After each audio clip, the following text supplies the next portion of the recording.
매일 성경의 본문은 여호수아 15장 1절부터 19절까지인데요. 오늘은 12절까지 본문으로 해서 함께 말씀을 보도록 하겠습니다. 본문의 말씀은 유다 지파가 하나님께로부터 받은 땅에 대한 소개입니다. 성경의 기자는 유다 지파가 받은 이 땅의 지명을 남쪽, 동쪽, 북쪽, 서쪽에 이르는 순서대로 땅의 지명을 소개하고 상세하게 기술을 합니다. 이해를 돕기 위해서 우리가 지도를 함께 보면서 지역을 함께 보도록 하겠습니다. 여러분 잘 보이십니까? 우리가 중요한 부분은 남쪽과 그리고 동쪽, 그리고 북쪽, 서쪽의 경계선이 어디까지인가를 보시면 되겠습니다. 남쪽의 경계는 에돔과 신광야입니다. 특별히 신광야는 출애굽기 16장에서 이스라엘 백성들이 아론과 모세를 원망하며 만나와 메추라기를 처음 받은 곳이 신광야입니다. 또한 가나안 정탐을 시작했던 지점이 바로 신광야입니다. 여러분, 그러면 동쪽의 경계는 어디입니까? 우리가 본문 5절에 여매라고 하는데요. 이 여매는 지금의 사해입니다. 북쪽은 어디일까요? 7절, 8절 말씀에 나와 있는데요. 7절 말씀에 이런 말씀이 있어요. 또 아골 골짜기에서부터 드빌을 지나, 드빌 보이십니까? 브엘세바 위쪽에 주황색 동그라미 친 그 오른쪽에 드빌이 있어요. 그 드빌을 지나 북쪽으로 올라가서 그 강 남쪽에 있는 아둠빔 비탈 맞은편 길갈을 향하고 나아가 엔세메스 물들을 지나 엔로겔에 이르며, 엔로겔이 등장합니다. 엔로겔이 어디일까요? 엔로겔은 예루살렘에 두 개의 골짜기가 있는데 흰놈 골짜기와 그리고 기드론 골짜기입니다. 이 골짜기가 만나는 지점에 있는 곳이 바로 엔로겔이에요. 그러면 북쪽의 경계가 어디입니까? 예루살렘이에요. 신광야부터 예루살렘까지. 네, 거리가 길죠. 그러면 서쪽의 경계는 어디일까요?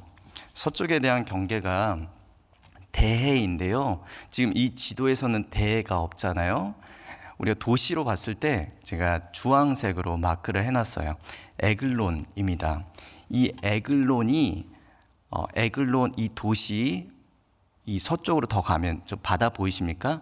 거기가 지금의 지중해인데요. 옛날에는 이제 대해라고 불렀습니다. 그래서 이렇게 넓은 지역을 신광야, 사해, 그리고 예루살렘, 그리고 대해에 이르는 이 넓은 지역을 유다는 하나님께 받게 됩니다. 다시 이제 지도를 내려주시고요. 그런데 여러분, 우리가 12절까지 되는 이 구절 안에서 특별히 반복되는 단어가 있어요. 자주 사용하고 반복되는 단어가 있는데요. 그것이 무엇입니까? 여러분 혹시 보이십니까? 어떤 단어가 보이세요? 바로 경계입니다. 경계. 1절 말씀에 보면요. 에돔 경계에 이르고, 그리고 2절에 남쪽 경계는, 그리고 4절에 경계의 끝이 되나니 남쪽 경계가 되리라. 5절 말씀에 동쪽 경계는, 북쪽 경계는, 12절에 서쪽 경계는, 마지막으로 사방 경계는 해서 총 8번 사용을 합니다. 성경 기자가 이 경계라는 단어를 반복해서 사용한 이유는 무엇일까요? 우리가 좀 단순하게 생각을 해보면 12지파의 땅이 배분이 되고, 물론 레위 지파는 땅을 받지 않았죠. 땅이 분배가 된 다음 이 지파 간의 땅에 대한 분쟁을 막기 위해서 명확하게 지역을 기술하고 땅의 경계를 명확하게 했다고 생각할 수 있습니다. 그런데 이 땅이, 가나안 땅이 사람이 노력해서 쟁취한 땅이 아니라 전적으로 하나님께서 주신 땅이잖아요. 그렇기 때문에 하나님께서 주신 이 땅, 하나님께서 그들에게 선물처럼 주신 이 땅의 지역을 하나님께서 면밀하게 상세하게 말씀하시고 그 경계를 분명히 하신 데에는 어떠한 의도가 있다는 것을 우리는 주목해야 합니다. 먼저 여러분, 경계의 역할은 무엇일까요? 하나님께서 이스라엘 백성들에게 이 경계를 주시고 이 경계를 통해서 이스라엘에게 행하시려고 했던 그 의도는 무엇일까요? 우리가 기억을 해보자면 하나님께서는 이스라엘을 경계하시고 가나안 7족속의 이방인들과 혼인을 금지시키셨어요. 그것은 곧 이 경계 안에 있는 이스라엘 백성들, 이 이스라엘 백성들이 시내산 언약으로부터 시작되는 거룩한 백성이 되게 하도록 하나님께서는 이들을 구별시키셨다라는 것을 우리는 알 수 있습니다. 곧 경계의 역할은 무엇입니까? 지역적으로, 또 물리적으로, 또한 종교적으로 하나님께서는 이들을 구별시키시고자 하는 그러한 특별한 목적이 있었던 거예요. 그렇다면 이 경계를 정하신 분은 누구이십니까? 우리가 역사 속에서 봤을 때 땅의 경계가 세워지고 그 경계 안에 있는 나라와 민족이 세워지는 것을 봤을 때 어떠한 특별한 지도자, 어떠한 탁월한 리더십을 가지고 있는 왕이 마치 그 경계선을 만든 것처럼 보잖아요. 인류의 역사 안에서 있었던 이 강력한 대국들의 그 경계선을 봤을 때 어떠한 지도자의 탁월한 능력과 그 힘에 의해서 그 경계가 정해진다고 우리는 생각할 수 있잖아요. 그런데 성경의 기자는 성경은 분명히 이 경계를 하나님께서 정하신다라고 기록합니다. 신명기 32장 8절이에요. 우리 다 함께 읽어보도록 하겠습니다. 시작. 지극히 높으신 자가 민족들에게 기업을 주실 때에 인종을 나누실 때에 이스라엘의 자손의 수요대로 백성들의 경계를 정하셨도다. 여러분, 이 말씀은 모세가 가나안에 입성하기 전에 이스라엘 회중들 앞에서, 총회 앞에서 하나님을 찬양하는 본문의 일부입니다. 그런데 지금 이 모세는 어떻게 고백하고 있어요? 이 안에는 하나님의 의도와 하나님의 마음이 담겨져 있는데요. 지극히 높으신 자가 민족들에게 기업을 주실 때에, 인종을 나누실 때에, 여러분, 기업을 주실 때, 그리고 인종을 나누실 때에 이스라엘의 자손의 수요대로 백성들의 무엇을 정하셨어요? 경계를 정하셨어요. 경계를 정하신 분은 바로 지극히 높으신 하나님입니다. 여러분, 지극히 높으신 하나님은 어떠한 하나님이 강조되는, 하나님의 어떠하심과 하나님의 사역, 하나님의 성품이 강조되는 것일까요? 우리가 히브리 원어로 보면 지극히 높으신 자, 지극히 높으신 이 분에 사용된 히브리어는 엘론이에요.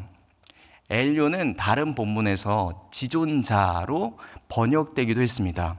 곧 하나님은 지존하신 분이시다, 지존자이시다, 지극히 높으신 분이시다라는 고백을 지금 모세는 찬양으로 하나님께 올려드리고 있는 것입니다.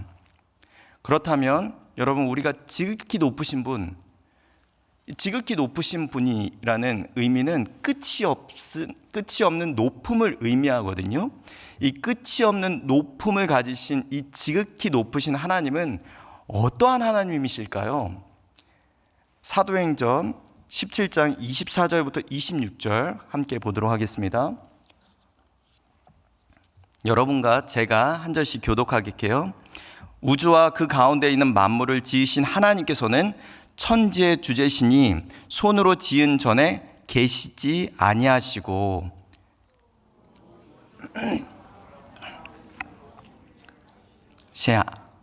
이는 만민에게 생명과 호흡과 만물을 친히 주시는 이심이라. 26절 함께 읽겠습니다. 시작. 인류의 모든 족속을 한 혈통으로 만드사 온 땅에 살게 하시고 그들의 연대를 정하시며 거주의 경계를 한정하셨으니. 지극히 높으신 하나님, 그 하나님이 경계를 한정하셨다고 하는데요.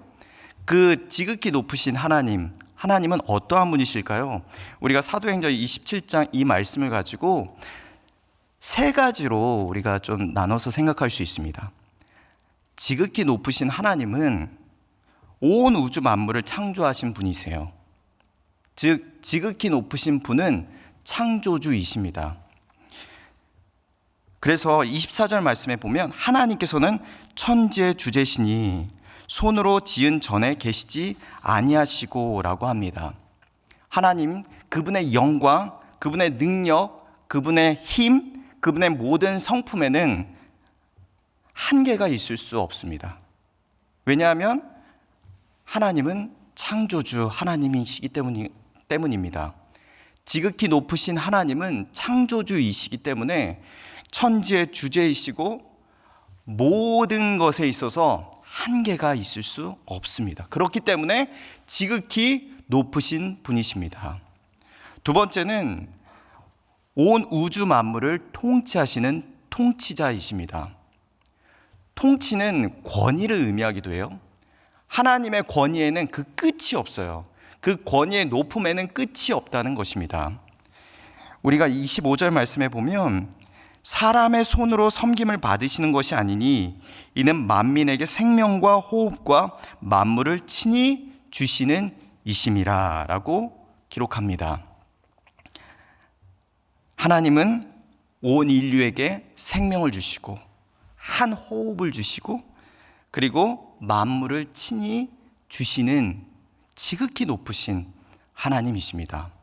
사랑하는 여러분, 우리가 지금 이 자리에서 나와 함께 하나님을 예배할 수 있는 것, 그것은 하나님께서 오늘 우리에게 생명을 주시고 한 호흡을 주셨기 때문입니다. 그리고 우리가 살아갈 수 있는 삶의 일터, 삶의 현장, 직장, 모든 만남과 이 관계, 우리가 이렇게 살아갈 수 있는 것, 그것은 바로 통치자 되시는 하나님이 우리와 함께 하셔서 우리에게 만물을 친히 주시기 때문입니다. 또한 세 번째로 보면요, 지극히 높으신 하나님은 온 우주 만물을 보존하시는 분이세요. 26절에 보면 인류의 모든 족속을 한 혈통으로 만드사 온 땅에 살게 하시고 그들의 연대를 정하시며 거주의 경계를 한정하셨다라고 합니다. 하나님께서는 온 인류를 창조하시고 온 땅에서 살게 하시고 그들의 연대를 정하시고 거주의 경계를 한정하셨다라고 합니다. 이것은 하나님께서 시공간을 보존하고 계신다라는 말씀과 같아요. 여러분, 인간이 감히 하나님께서 창조하신 시간과 공간을 제한할 수 있습니까? 우리는 3차원 시공간 안에 있는 제한된 존재이잖아요. 우리가 감히 이 공간에 대해서, 시간에 대해서 상상과 추측만 할 뿐 확신할 수 있습니까? 차원이 낮은, 우린 3차원 세계 안에서 살고 있잖아요. 2차원 세계에 대해서 우리는 상상할 수 있어요. 추측할 수 있습니다. 하지만 그것에 대해서 직접 실현할 수 없잖아요. 실존으로 볼 수가 없어요. 그만큼 우리는 연약한 존재입니다. 그래서 정리하자면 오늘 본문에서 성경 기자가 경계라는 단어를 반복해서 사용하며 사용하며 유다에게 땅을 주신 하나님의 신적인 초월과 권위를 나타내며 그러한 하나님이 이스라엘을 가나안으로부터 보호하시고 거룩한 나라로 만들어 가기 위해 이스라엘과 가나안을 구분짓는 경계를 강조하고 있음을 확인할 수 있습니다. 그런데 사랑하는 여러분, 2000년 전 지극히 높으신 분은 하나님의 아들로서 이 땅에 오셨습니다. 마가복음 5장 7절 말씀 함께 보도록 하겠습니다. 함께 읽겠습니다. 시작.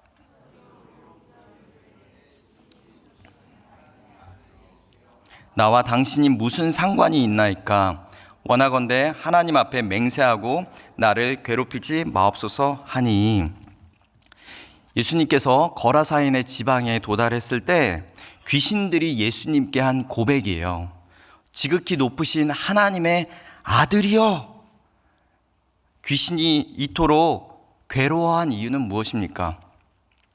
그것은 바로 하나님의 지극히 높으신 신적인 초월성과 권위가 예수 그리스도에게도 동일하게 있었기 때문입니다. 지극히 높으신 하나님의 초월성과 그분의 능력과 그분의 영광이 아들 예수 그리스도에게도 동일하게 있었기 때문에 영적인 존재인 귀신이 벌벌 떨며 괴로워했던 거예요. 그리고 그들의 입에서 터져 나왔던 것입니다. 지극히 높으신 하나님이라는 고백을 하고 있는 것입니다. 사랑하는 여러분, 우리가 믿는 예수님은 지극히 높으신 분이십니다. 지극히 높으신 우리 예수님이 우리를 구원하시고 우리를 다시 살려주시고 하나님의 자녀 되게 하시고 하나님의 놀라운 구원의 역사를 베풀어 주셨다라는 것을 여러분 믿으시는 여러분 되시길 축원드립니다. 아멘. 이처럼 지극히 높으신 예수님은 우리에게 단 하나의 경계를 제외하고는 모든 물리적 그리고 민족적 경계를 허무셨어요. 바로 예수님을 믿음으로 초대되는 그리스도 안에라는 경계를 제외하고선 모든 경계는 허물어지게 됩니다. 갈라디아서 3장 26절에서 28절입니다. 너희가 다 믿음으로 말미암아 그리스도 예수 안에서 하나님의 아들이 되었으니 누구든지 그리스도와 합하기 위하여 세례를 받은 자는 그리스도로 옷 입었느니라. 너희는 유대인이나 헬라인이나 종이나 자유인이나 남자나 여자나 다 그리스도 예수 안에서 무엇이에요? 하나이니라. 말씀에 믿음으로 말미암아 그리스도 예수 안에서 하나님의 아들이 되었다고 합니다. 여호수아의 말씀에서는요, 하나님께서 경계를 두심으로 이 이스라엘과 이방인을 구분 지으셨어요. 그런데 지극히 높으신 하나님의 아들 예수 그리스도께서는 그리스도 안에서라는 이 경계 외에는 모든 그 경계가 허물어지게 되는 것입니다. 그렇다면 여러분, 그 그리스도 안에 있다라는 것은 곧 무엇입니까? 우리가 그 경계 안에 있다라는 것은 무엇이에요? 바로 하나님의 자녀, 하나님의 소유가 된다는 것입니다. 그리스도 안이라는 이 경계 안에만 있다면 이방인이든 그리고 자유인이나 남자나 여자나 모두가 다 그리스도 예수 안에서 구원받은 하나님의 백성, 하나님의 자녀가 되는 것입니다. 여러분, 고대 근동 사회에서요, 종이나 자유인, 남자나 여자가 같이 거론될 수가 없었어요. 상종조차 하지 않았던 관계이기도 합니다. 그런데 예수님 안에 있을 때 우리는 영적 이스라엘로서 하나가 되는 것입니다. 모든 경계가 허물어지는 것이에요. 오직 그 안에 있다면, 예수님을 믿음으로 예수 그리스도 안에 있다면 우리는 하나님의 구원받은 하나님의 자녀로서 하나님의 기업을 상속받는 하나님의 소유가 되는 것입니다. 마지막으로 에베소서 2장 14절에서 16절 말씀 보도록 하겠습니다. 에베소서 2장 14절에서 16절 함께 읽겠습니다. 시작. 그는 우리의 화평이신지라 둘로 하나를 만드사 원수된 것 곧 중간에 막힌 담을 자기 육체로 허시고 법조문으로 된 계명을 율법을 폐하셨으니 이는 이 둘로 자기 안에서 한 세 사람을 지어 화평하게 하시고 또 십자가로 이 둘을 한 몸으로 하나님과 화목하게 하려 하심이라. 원수된 것을 십자가로 소멸하시고. 아멘. 예수님은 우리의 화평이 되십니다. 그분은 이스라엘과 이방인을 가로막은 담을 예수님은 육체로 모두 허무셨습니다. 십자가로 이스라엘과 이방인은 한 몸이 되게 되었습니다. 지극히 높으신 예수님을 믿음으로 우리가 그분 안에 있다면 하나님의 자녀가 되고 이제는 영적인 이스라엘로서 우리에게 하나님은 기업을 맡기십니다. 경계를 허무시고 우리를 사랑하시고 용서하신 예수 그리스도를 찬양하며 오늘 하루를 화목하게 하시는, 다른 사람들과의 관계 안에서 이 세상의 화목을 위해서 기도하시는 여러분들 되시길 축원드립니다. 함께 기도하시고 또 여러분들이 가지고 나온 기도의 제목을 놓고 기도하시고 자리에서 일어나겠습니다.